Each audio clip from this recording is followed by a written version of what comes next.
প্রিয় দর্শক আসসালামু আলাইকুম। আজকের আয়োজনে স্বাগতম জানাচ্ছি।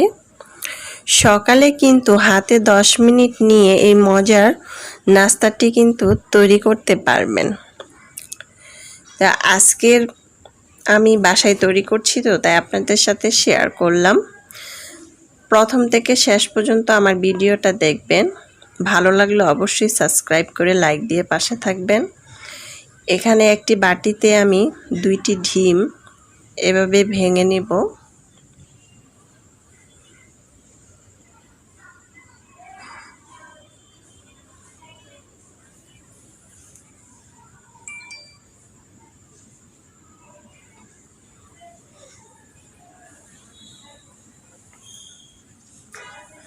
একটু পরিমাণ লবণ দিয়ে দিলাম। লবণ দিয়ে চামচের সাহায্যে ডিমটাকে আমি এভাবে ভেঙে নেব।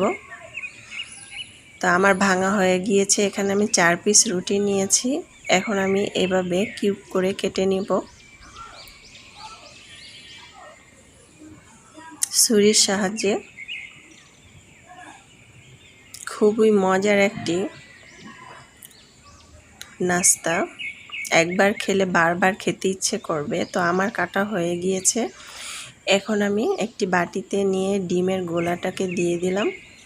আপনারা চাইলে এখানে চিনিও ব্যবহার করতে পারেন, কিন্তু আমি চিনিটা কম খাই, তো তাই চিনিটা আমি দিলাম না। তো এখন একটা চামচের সাহায্যে আমি ডিমটাকে আলতোভাবে মেখে নেব। তারপর আমি চুলায় একটি প্যান বসিয়ে এখানে আমি বাটার দিয়ে দিলাম।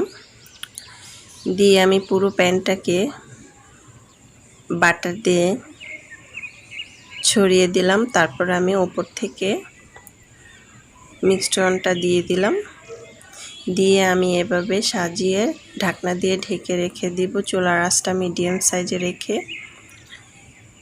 তারপর আমি এটাকে উল্টিয়ে নিব এভাবে।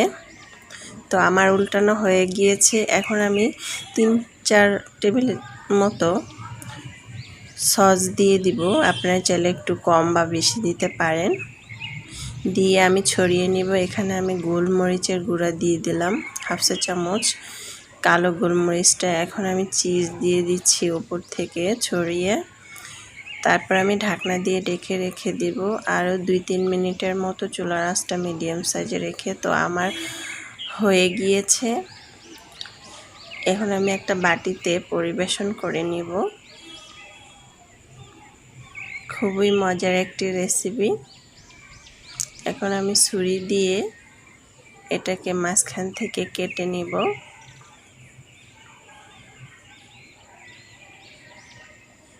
তো পিজার মতো হয়ে গিয়েছে, তাই না? খেতে কিন্তু একেবারে পিজার মতো। খুবই মজার একটি রেসিপি হয়ে গেল। রেসিপিটি ভালো লাগলে অবশ্যই আমার চ্যানেলটা সাবস্ক্রাইব করে লাইক দিয়ে পাশে থাকবেন। আল্লাহ হাফেজ।